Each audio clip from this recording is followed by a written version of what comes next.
Welcome to Boulder City Council meeting. Madam City Clerk will call the meeting to order. Confirmation of posting. Roll call, please. Thank you, Mayor. The agenda was posted in accordance with Nevada open meeting law. Council member Sherry Jorgensen and Council member Koki Booth are absent from the meeting. Thank you. If you could all rise with us as Bishop Tim Kelly offers the invocation, followed by the Pledge of Allegiance while we're all still standing. Thank you, Bishop Kelly. Our dear Father in heaven, we're so grateful for this opportunity we have to meet together here and discuss the needs of our community. We ask thy blessing to be upon the hands that are ready to serve our community, and we ask thee to strengthen them and lift them up. Help us to be kind and loving to one another and to use this time to move forward in our lives. We are grateful, Father, for the blessings of this country, and we ask that thy blessing would be with the leadership, that hearts will be softened and that we'll be able to be inclusive and to seek those that are in need. We're grateful, Father, for all that we have, and we love thee. We say this in the name of Jesus Christ. Amen. Amen. Pledge allegiance to the flag of the United States of America and to the republic for which it stands, one nation, under God, indivisible, with liberty and justice for all. Thank you, Bishop Kelly of the Church of Jesus Christ of Latter-day Saints.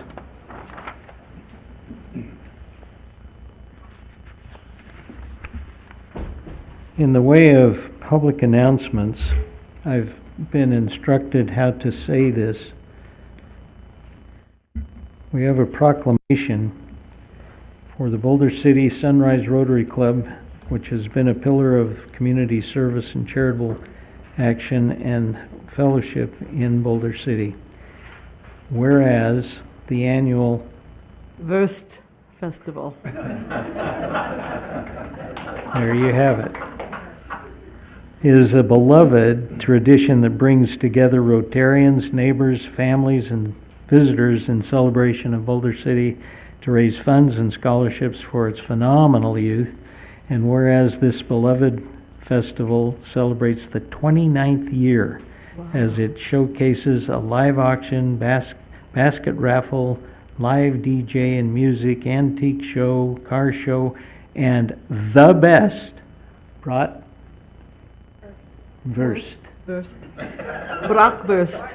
And whereas Boulder City Sunrise Rotary Club's annual Bratwurst Festival exemplifies Boulder City's community pride and serves as a premier fundraiser supporting local causes, youth scholarships, and initiatives for a better world.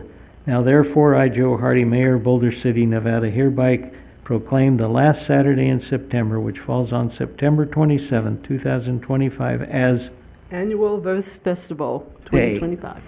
in Boulder City, Nevada. Encourage all residents and visitors to come together in celebration, support, and sauerkraut-fueled joy as we uplift our community with bratwurst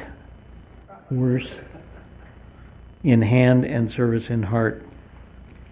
Thank you very much.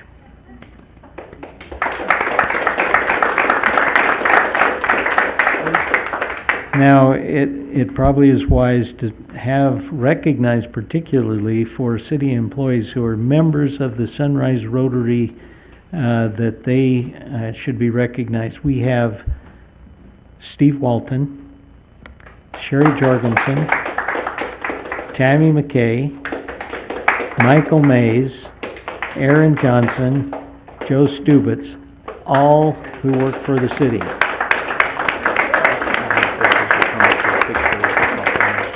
Now, just for the record, there are more people in Sunrise Rotary than the ones we've just mentioned.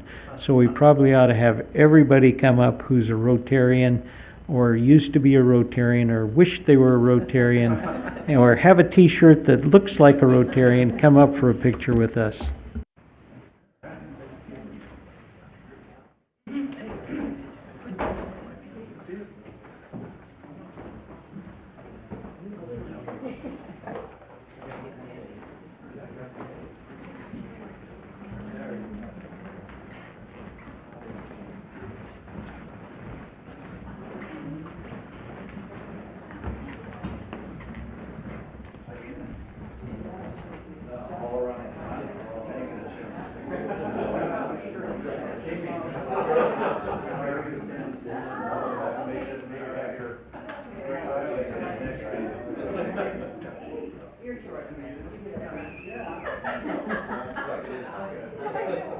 All right, is everybody ready? 1, 2, 3. Thank you.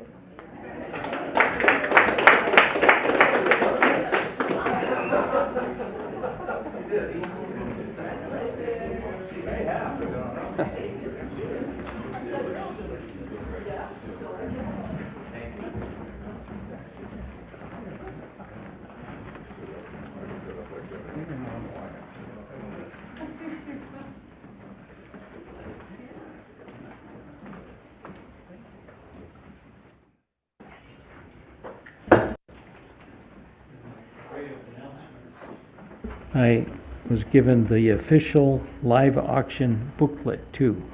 All right, thank you. We now have the opportunity, well, let me just preface this. So emergency personnel in Clark County estimate that they are responding to 4 accidents a day involving bikes, e-bikes, and e-scooters. It's a grim reminder of the dangers of these devices for our children. Our goal as city leaders is to prevent tragedies from occurring. Any loss of life has a dramatic effect on families, loved ones, friends, as well as on the entire community. So Boulder City's new ordinance on bikes and e-bikes and e-scooters went into effect this last week. Our ordinance is the strongest in Clark County as it makes helmets mandatory for all minors using these vehicles. We're also engaging in youth outreach. Carly Poindexter, can you come up to the podium with your children, Violet and Getty? And Carly is our video person, and we are going to see a play, and probably in order for you to see it better, why don't you sit in these chairs over here, and then we'll play the video and then recognize some of the movie actors, as it were. So if we can have that played, Holly? Yes, sir.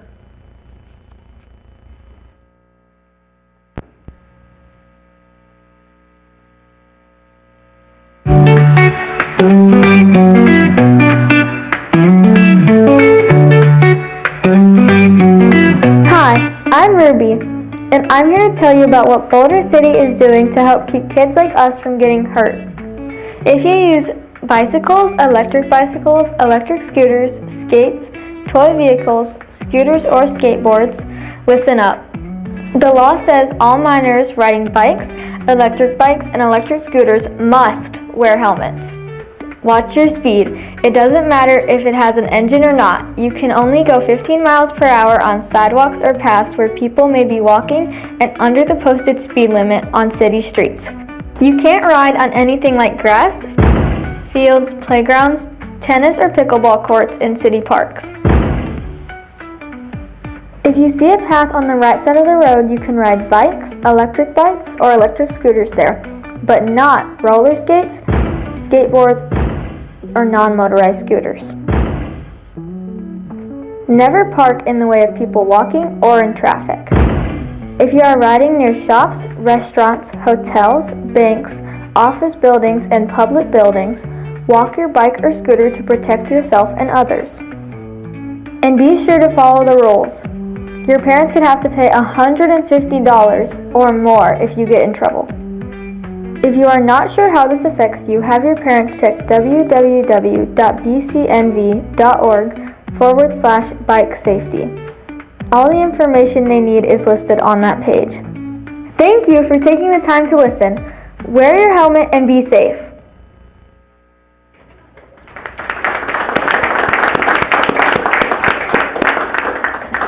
Only appropriate to honor the people who were the movie stars.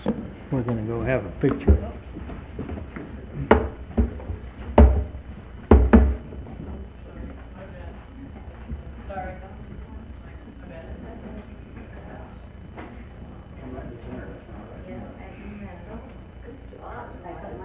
Yeah, of course.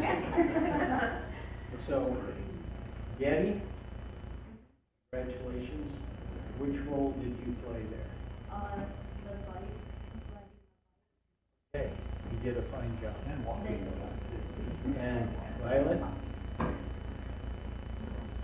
was the voice actor. That's great, thank you. Appreciate what you did. Are you guys ready? 1, 2. I hear this is.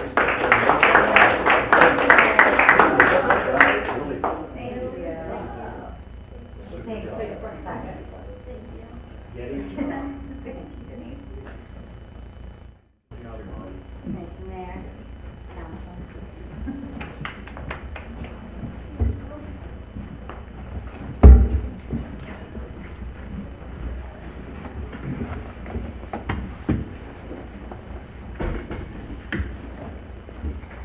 By the way, when the ordinance went into effect, Clark County School District, quote, Safe Routes to School program teamed up with Boulder City Fire and Police Departments and the city manager's office to distribute more than 130 free helmets. That's in addition to the 150 given away this summer by the Boulder City Fire Department. Boulder City Police and Fire Departments will be providing more free helmets for residents in need during the National Night Out, which is Tuesday, October 7th. And that will be at Veterans Memorial Park between 5 and 8 p.m. while the supplies last. We appreciate people who are so involved and willing to help not just us, but neighboring jurisdictions. We read in the paper literally about people who have been in tragic accidents, and we hope and pray that these kinds of things will help us to avoid those tremendous tragic accidents that we read about someplace else. So thank you, Getty, for bringing your mom, and Violet for bringing your mom and participating. I see Dad there. You want to stand up and take a bow too? But we appreciate your family and what you do. Thank you very much. With that, we will open public comment for anything that's pertaining to on the agenda for us tonight. If anyone would like to come forward in public comment, or call 702-589-9629. Seeing no one come forward. This is the time. Oh, this is for anything on the agenda tonight. There will be a public comment at the end of the meeting for anything. Okay? Thank you. That brings us to any public comment here or on the line. If none, we will close public comment and move to approval of the regular agenda. I'll move to approve the regular agenda. I second. All those in favor say aye. Aye. Aye. Unanimous. And for possible action, likewise, approval for the consent agenda. Move to approve consent agenda. And I second. All those in favor say aye. Aye. Aye. Thank you. That brings us to our regular agenda and presentation by Chief Shea.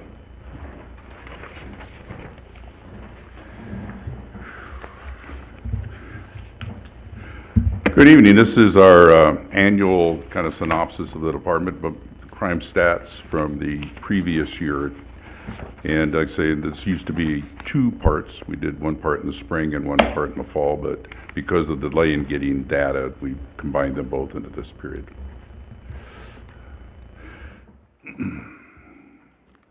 Hopefully I don't.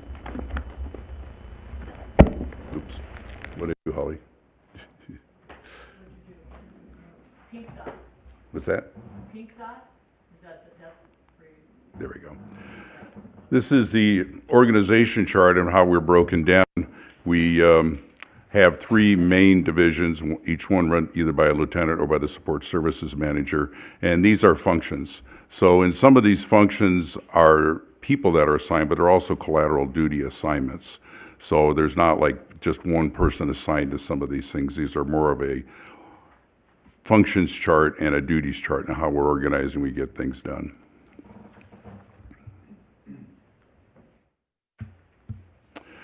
This is our staffing breakdown. We have 39 post-commissioned full-time officers. We have 9 part-time marshals. We have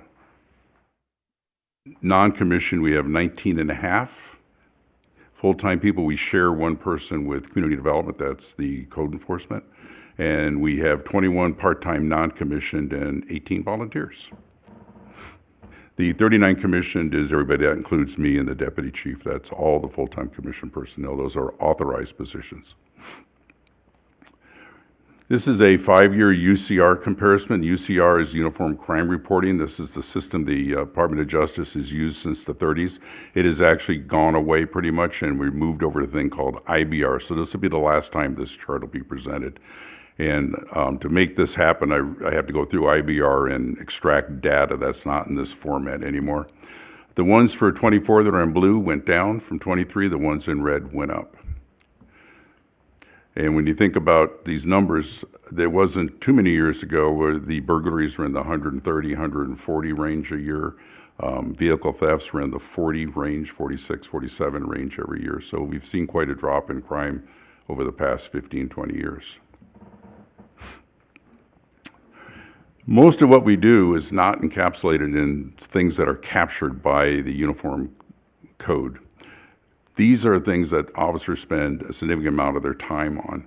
And these are things that people wonder what in the world we're doing and what animal control is doing and where we spend our time. And some of these are very time consuming.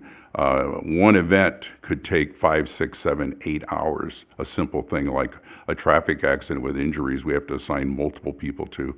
But this is kind of things people are interested in and things that people like to ask about. And these are the things that impact neighborhoods the most. Disturbances, noise complaints. You see there's quite a increase in vagrancy and panhandling and bagging. That doesn't show up in that, but it shows up in suspicious circumstances calls because most of them get coded that way.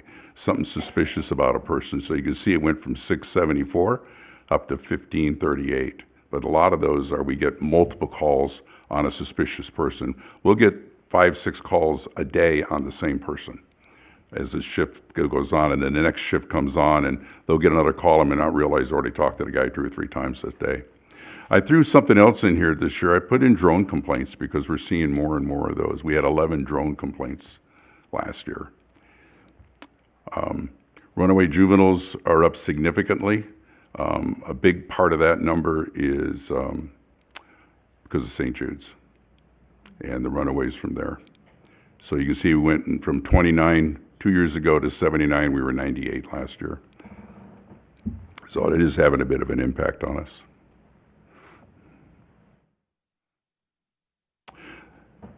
This kind of encapsulates what's going on, and this is following pretty much a national trend. Domestic violence is up, crimes against the elderly are down, aggravated assault is down, violent crime arrests are up. Even though the crime's gone down, the arrests are going up because they can spend a little more time on the cases. Property crimes here are down 20%, but our arrests are up 10%. We make roughly 500 arrests a year. This is just a little graph that kind of shows where we fit.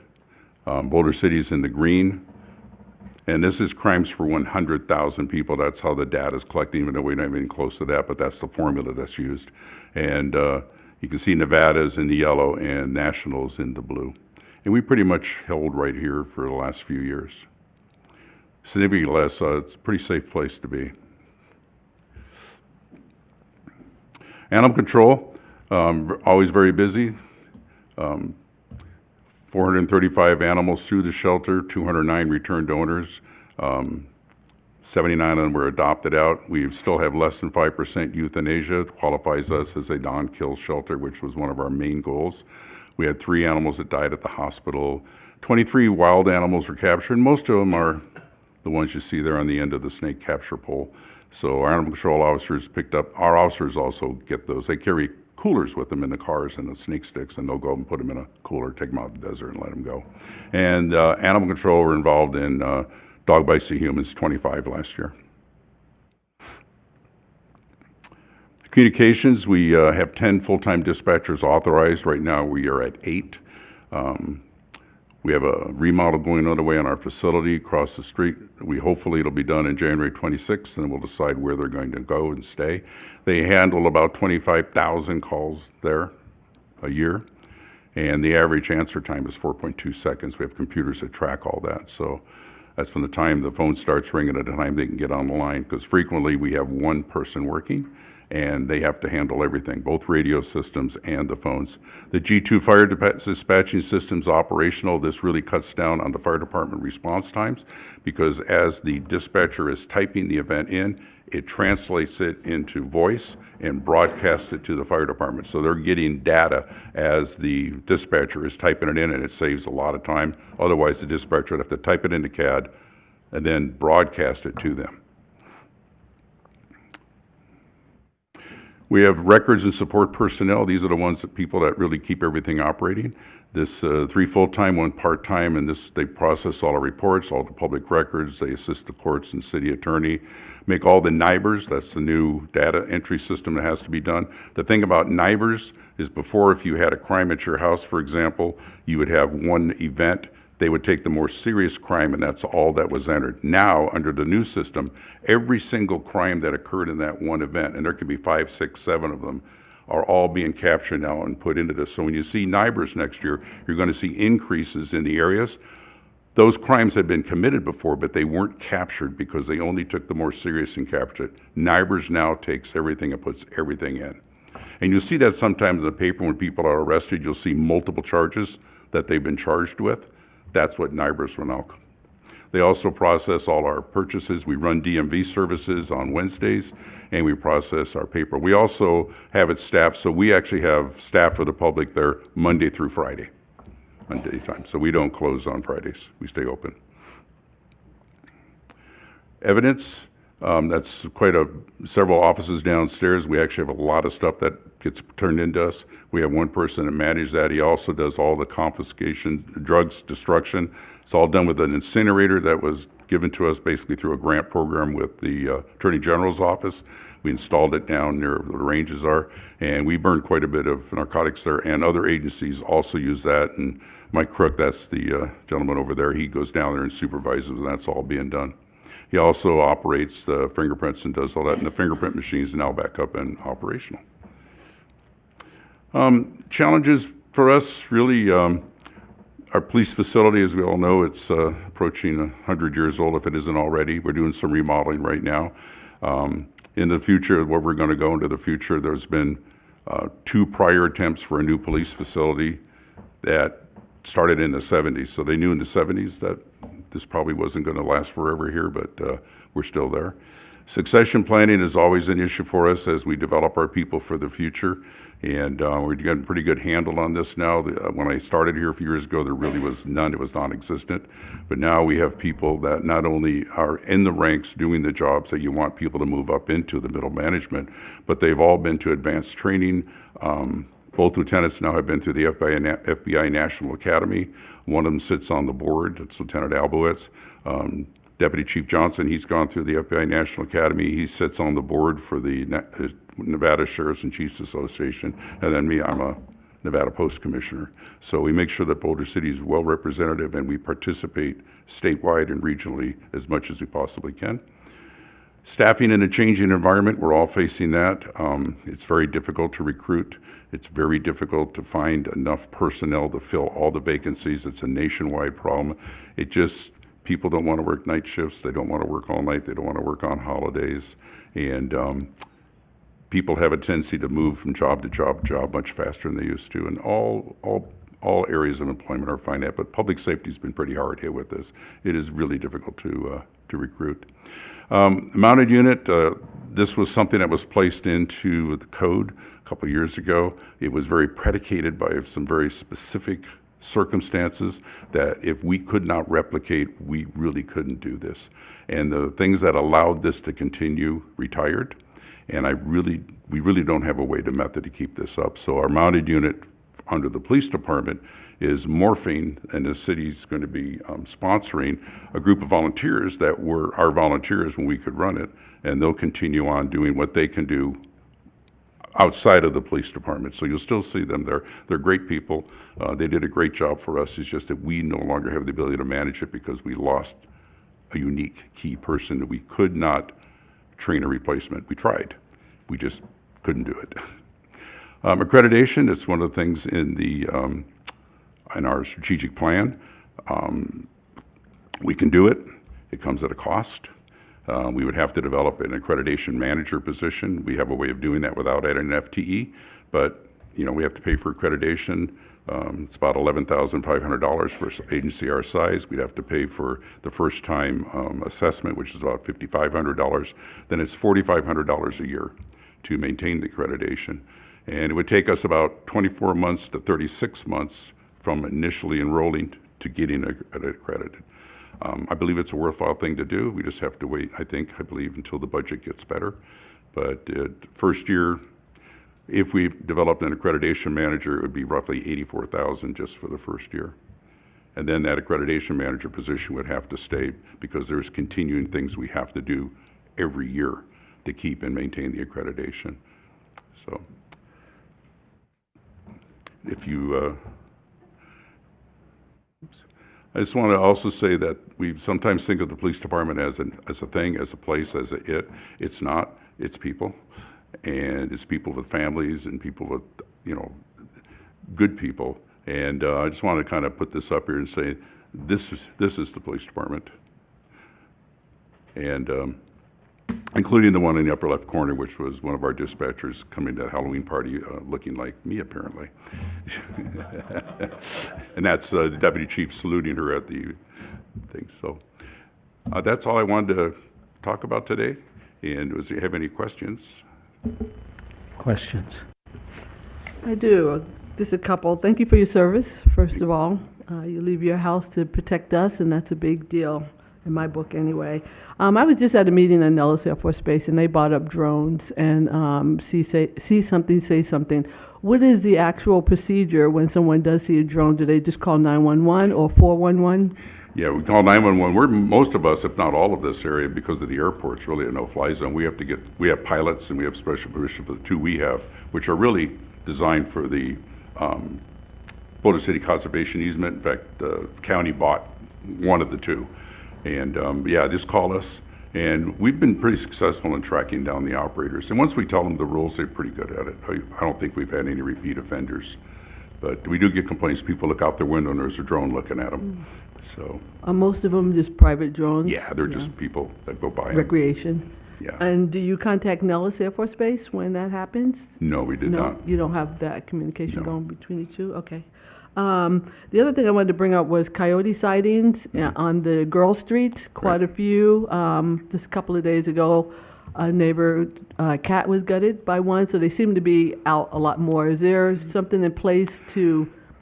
Yeah, I went to the Department of Wildlife, and they won't come out just because people's loose cats get attacked or you see them in a neighborhood. We've been fairly successful when we thought that they were endangering humans and showing up in people's yards, and they have trapped a couple. This is just recently they started trapping them again, but even when you go to their website, they discourage all that, and they'll say they have things in there like, if you take them, trap them, and move them somewhere else, bad things will happen to the coyote because the other coyotes will do them in, and another coyote will just move into the territory. Or if you relocate them, they'll do everything they can to get back to where they came from because this is their home territory. But if they're really a nuisance, they can certainly call our animal control. They'll talk to the people at the wildlife, and they may come out and do an assessment. The wildlife officer come out, and if they put out traps, we'll help them with the traps. But they've been very reluctant to do that. But I don't want to discourage people from calling. They should always call and let us get wildlife involved and do an evaluation. And animal control, they're not 24/7, right? So they would just have to call No, the but next you know, morning. we still pass the information off to them, and if it's really a problem out there, you're like, you know, there've been some people bit or something like that, or really aggressive, well, officers come out there, and if they have to dispatch it, if that's what it takes, then that's what it takes sometimes. And that's happened in the city too, where luckily it was wildlife officers who came into the city and had to shoot a couple of them. That's kind of a last resort that were down by the school. So they will come and do that, and if people are in danger, our officers will too. Thank you. Last couple of meetings back, I guess we talked about, I don't know any other word to call it than the beat officer, someone that walks up and down downtown area during the weekend. Is that something you're still looking at? Or I know you talked about budget cuts and staff requirements.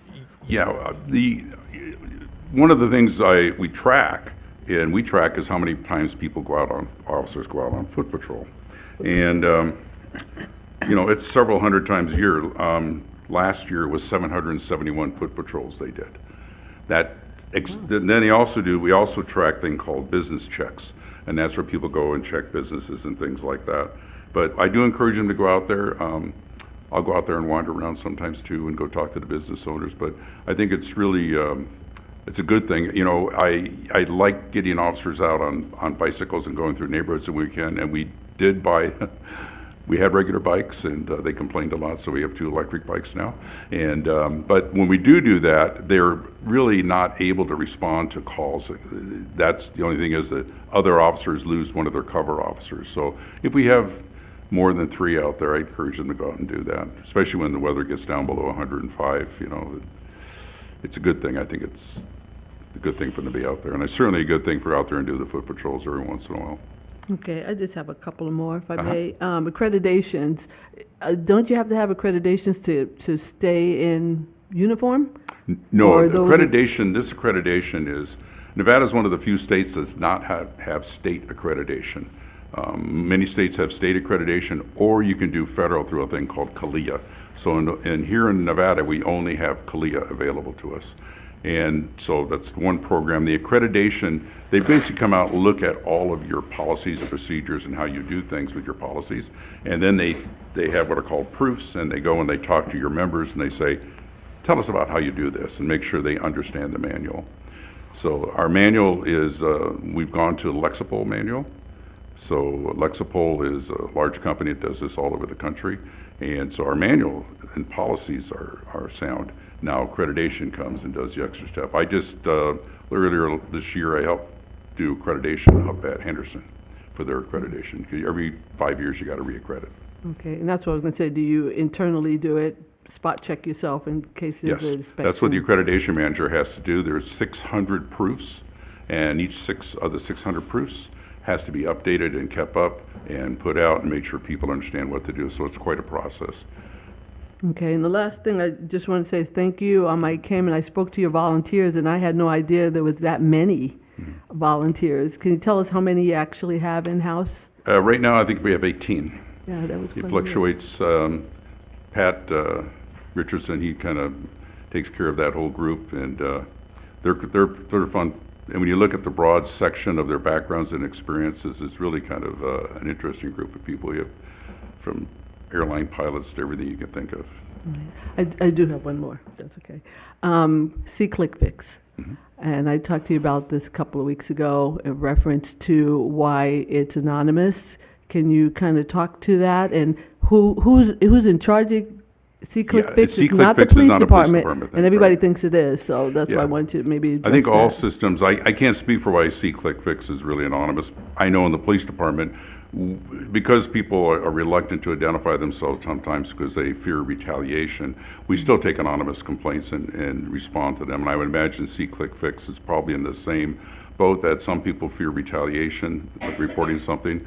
And many people are reluctant. You know, many crimes never get reported to the police. It's a significant number never get reported because people are in fear of retaliation or they don't want to bother us and all that. And I imagine ClickFix is the same thing. There's probably a lot more that people would do. And I think having the ability to be anonymous on it doesn't harm anything. We still go look and evaluate it.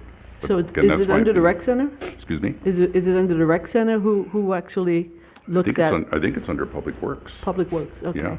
Okay. We're not linked to it. Okay, thank you. I look forward to see you on National Day Out. I haven't decided if I'm going for the fire department or the police department yet. Go with the winners. And who's that? The police, I take it? Well, I maybe have Thank been you, that way Chief. for the last few years, unless we let them win once in a while, so they don't feel bad. Thank you for your service, sir. Oh, sorry. Well, I have been recruited to play for the police department the last couple of years. I think we won both of those games. So, there you have it. No. Thanks, Councilmember Ashurst, for your questions, and Chief, thank you for the report. And we do have a wide range of folks that are within the police department that don't necessarily drive one of the marked cars and that aren't visible to everybody that we typically consider our police officers. And you named, I think, throughout the discussion, all of them at one time or another, and we're grateful for all of them as well. And so them, as well as the sacrifice that our uniformed officers offer to the community.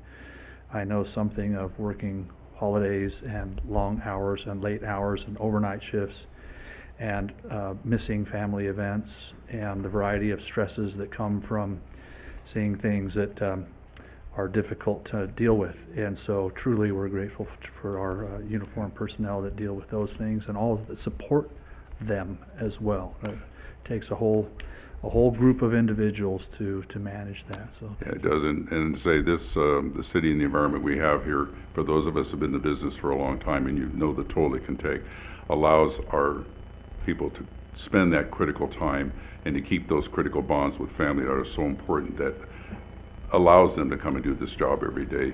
So that is really a big positive. That's one of our big recruiting things we use, that it allows you to concentrate on those things that are really important in life.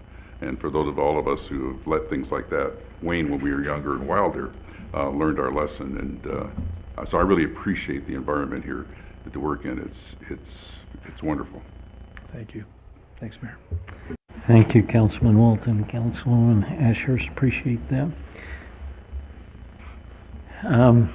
Not to raise questions that may not be answerable, have we seen any difference since we suggested that short-term rentals weren't appropriate in Boulder City? I asked Pat Richardson about the other day. I was just curious because of a personal experience I have. And he hasn't been seeing much of anything. And I haven't heard of any of the large parties. Usually I'd hear if there's really a large disturbance party. And we had to go there multiple times. And there's nothing like this coming over the radar. So my feeling is it's working pretty well. I don't see anything. And I don't think Pat's been having to deal with very much. Appreciate that. And then you said something about 25 dog bites. Are they on the same person? Yeah, no. And one thing I don't have here in the stat, we're going to change the way we're doing this, is how many of them are public and how many of them may occur in homes or private things with your own. Although those rarely get reported to us unless it's really, really serious where a child gets bit really bad or something like that.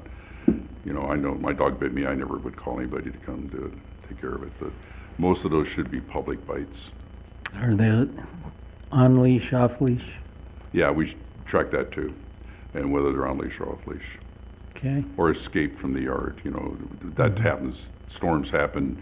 You know, dogs get out. They get frightened, and of course, when they're frightened, their defense is to run away. Or if they get cornered, they're going to bite. Appreciate that.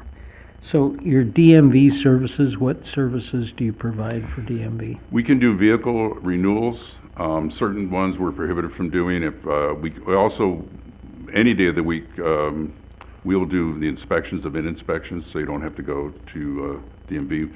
Either we'll come to the house, we have volunteers that'll come out the house and do a DMV inspection, or you can bring your car to the station and we'll send somebody out. They have a way to make an appointment for that.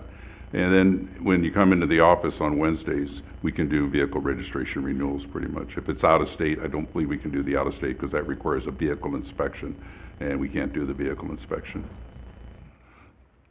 No driver's license things are done there. Okay. And in your comment about no-fly zones, Was that just with drones, or would that include helicopters or other kinds of? Yeah, Mayor, I really don't know. It's an uncontrolled airspace, so I don't know. I know that when I was flying up the north, uncontrolled airspace with a helicopter, we could pretty well do anything we wanted. In controlled airspace, we had to stay at 700 feet, but we were special, and we were allowed to patrol at 700 feet. But I don't know about here, what we're considered here. Okay. Any other questions, comments? Appreciate it. Thank you, Chief.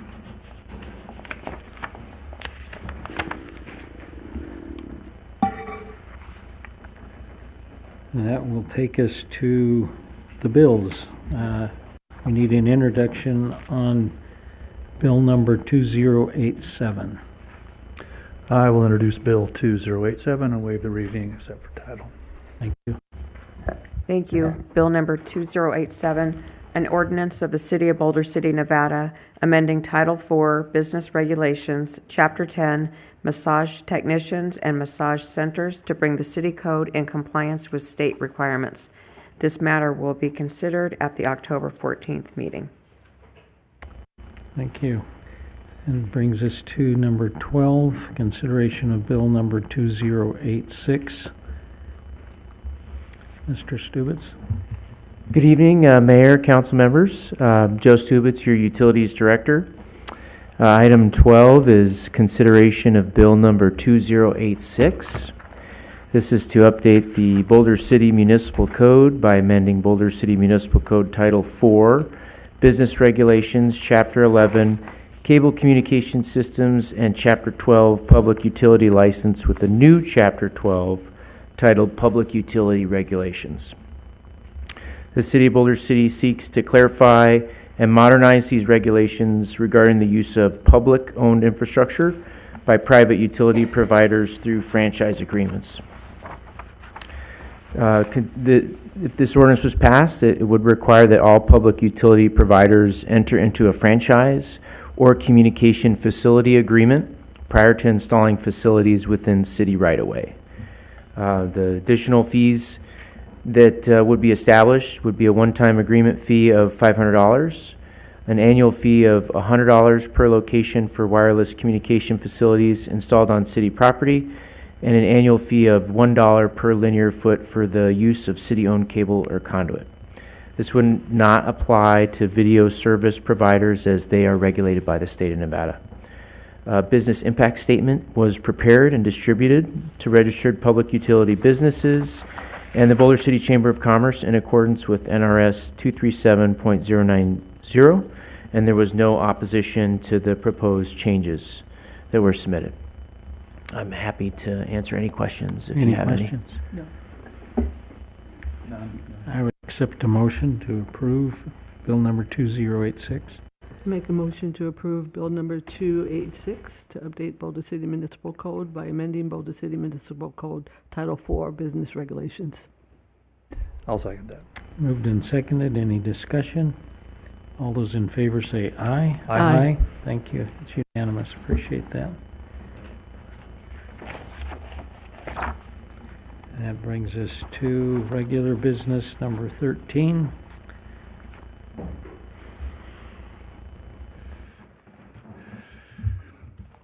This is the annual pass-down funds that come from the federal government to the state and then are passed down to all the various agencies in the state under the joining forces. And this is where we engage in regional traffic enforcement. There's a committee that selects where we're going to operate and what offenses they're going to be concentrating on.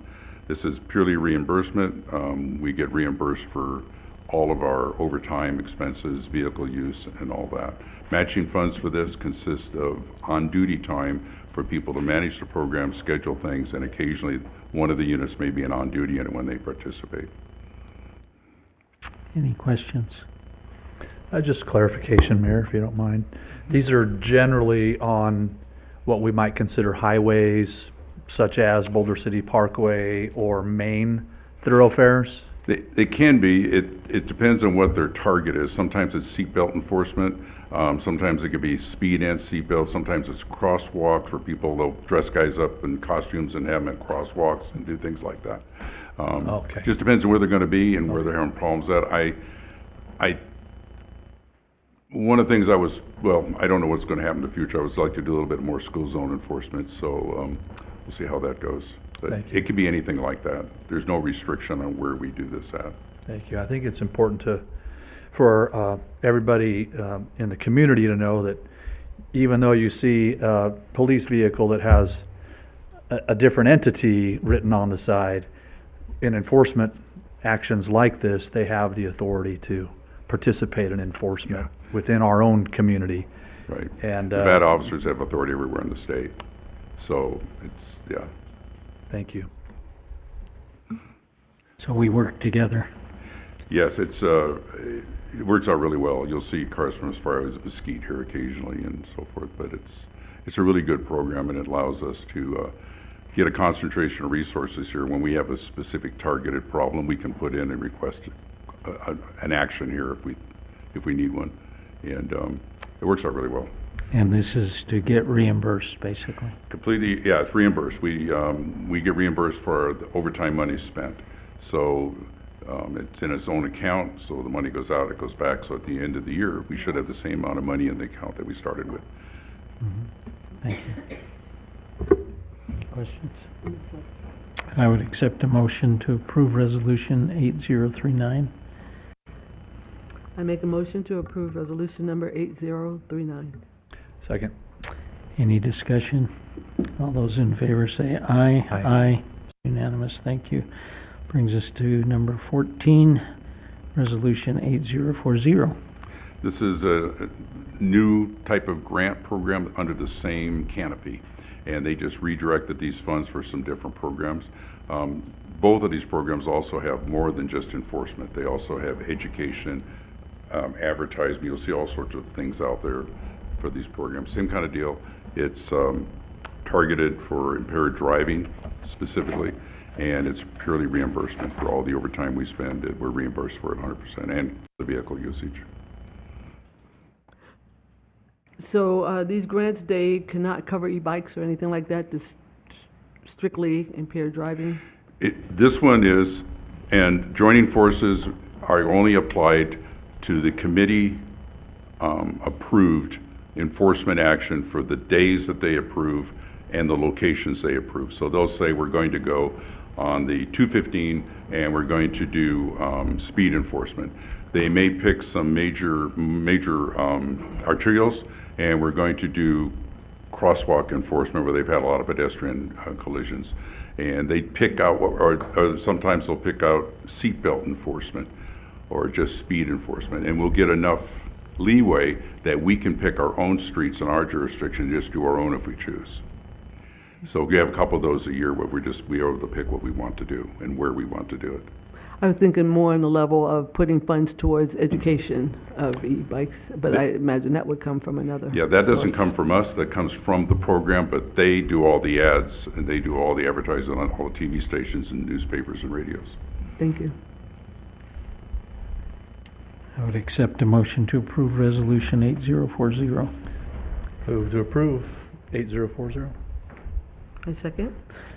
Any discussion? All those in favor say aye. Aye. Thank you, it's unanimous. That brings us to public comment. Yes.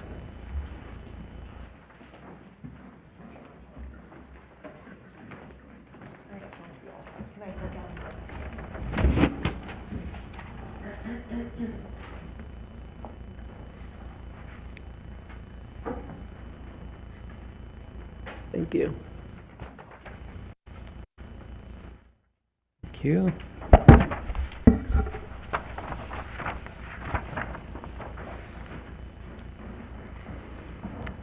Good evening, everyone. My name is Cindy Ford, and I've lived here 36 years. I'm here tonight to express my strong displeasure with the appointed city officials' recent push to defund our first responders. As a 36-year resident and a Boulder City business owner, I'm deeply concerned about the current state of the police and the fire department.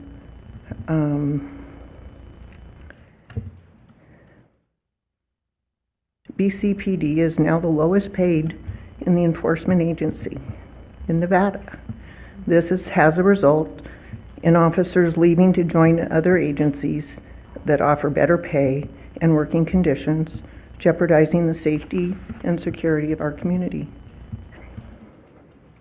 It's disheartening to see that appointed city officials who are paid significantly more, up to $100,000 a year more, for administrative work, they don't put their lives on the line every day. You know, our first responders do. Do they live in Boulder City? Are they affected by the ongoing staffing shortages in the fire department? These questions raise doubt about whether the city officials' decisions are fully aligned with the needs of our community. Recently, 2 individuals suffered medical emergencies at my diner.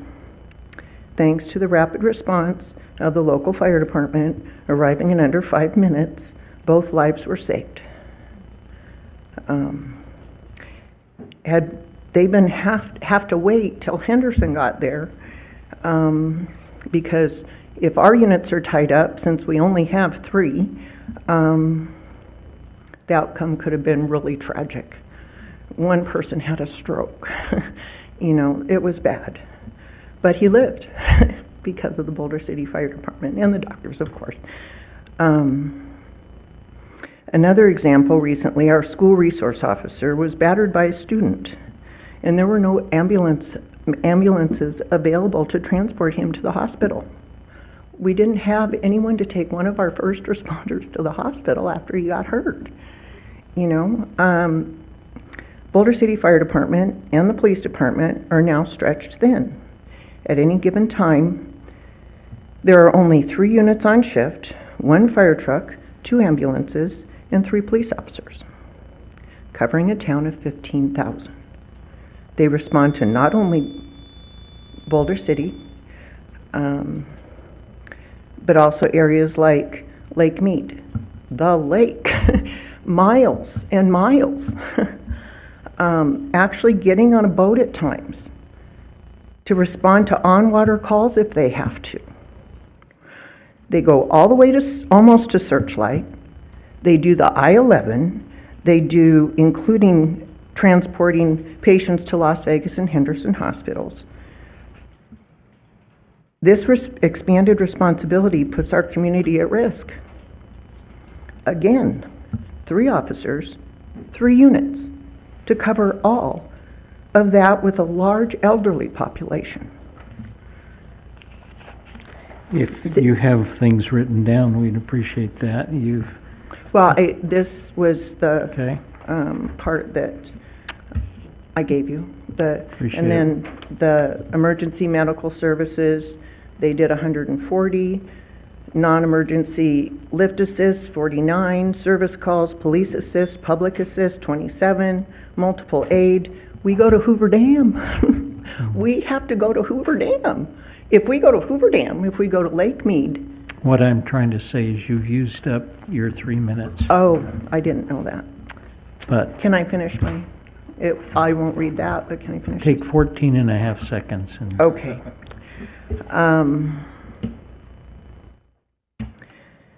I don't want to die waiting for Henderson to arrive. I know nobody does. What if it's your spouse? What if they're having a heart attack or a stroke and there's no paramedic here to help it and coming from miles away? Seconds matter. Should we wait until somebody dies to do something? We need to ensure our local emergency services are adequately staffed and supported. Lives depend on it. My son and son-in-law, both dedicated first responders for years, have recently begun taking around $300 less a paycheck home. That's $600 every month. That's barely a week's worth of groceries these days. How long can families sustain that level of pay reduction while risking their lives daily for our safety? They will just go elsewhere. They'll go for better pay. At what cost are we willing to underfund our police and fire departments? How much will it take for us to properly fund the police or the services that provide protection for our lives, the lives of our children and our loved ones? My son and son-in-law are only two of many fire and police that risk their lives daily in this community, which has been recognized as the safest in Nevada. But how long can we maintain that safety if we continue to neglect the staffing and resources necessary to support our first responders? The money is available. I urge the City Council to get the appointed officials in line. It boggles my mind as to why they are putting up such a fight to give our first responders more money. If anyone deserves a raise these days, it should be our first responders. Have you watched the news? Oh my gosh. You know, the risk of being ambushed as a first responder, higher than it's ever been before. Would you want to worry about that every day? I don't. And then Madam they have to Ford, receive. Mrs. Ford, if you could leave those written comments with us, you've been able to take more than we normally allow, but we appreciate your feelings and your investment in time and energy and your investment in your children. We Thank you. appreciate that. Thank you.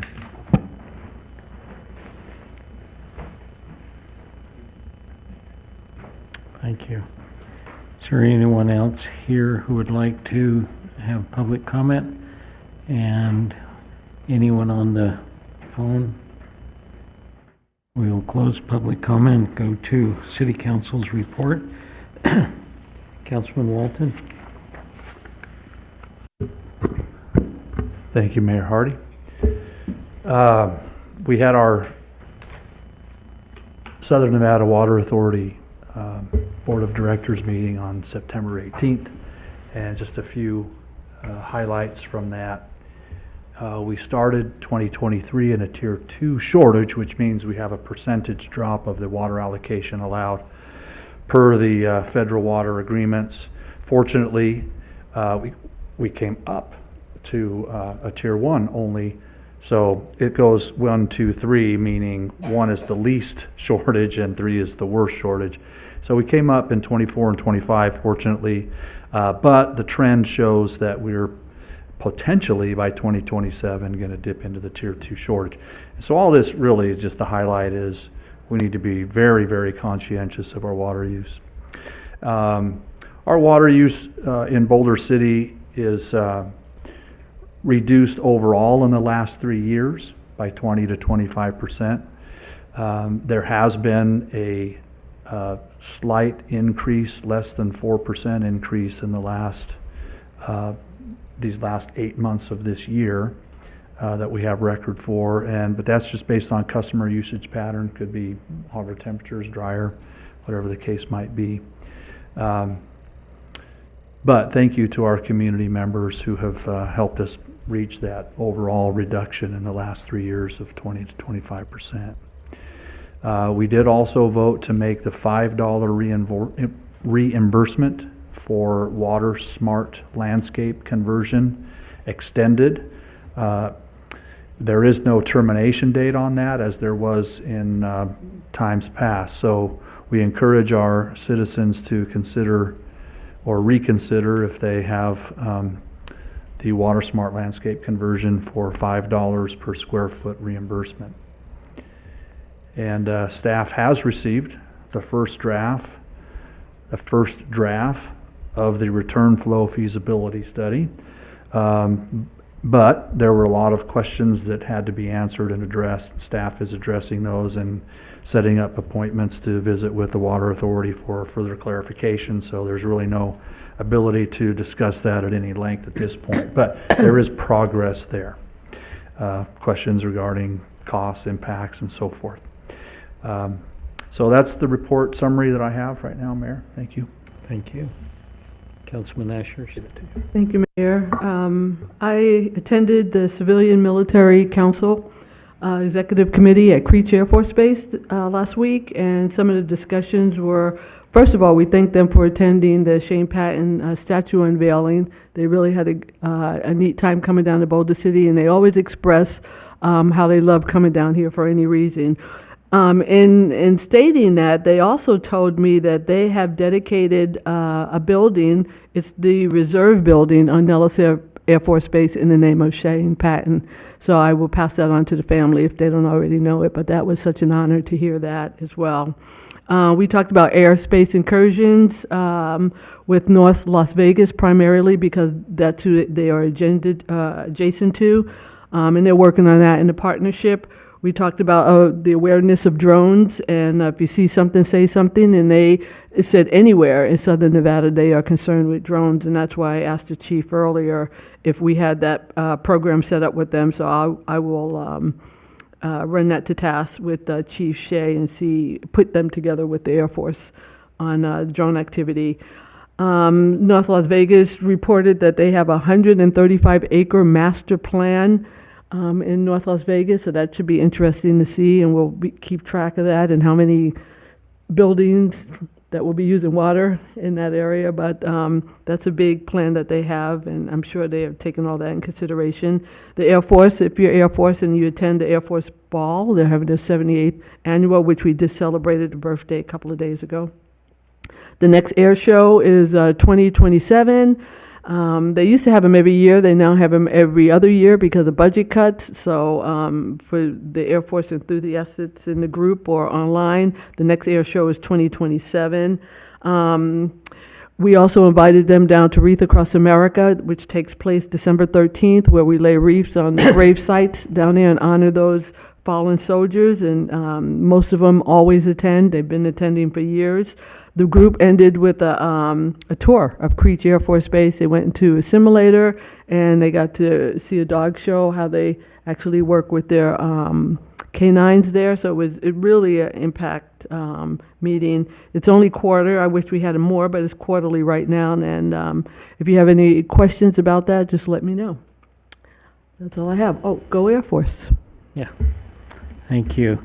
We appreciate the council members, all of us have opportunities to interact on various boards and commissions, and it truly is a good opportunity for us to reach out and make sure that we're working together. Nevada League of Cities, the executive committee just met today, and there will be a gathering of the electeds and staff here shortly in this next month or time frame.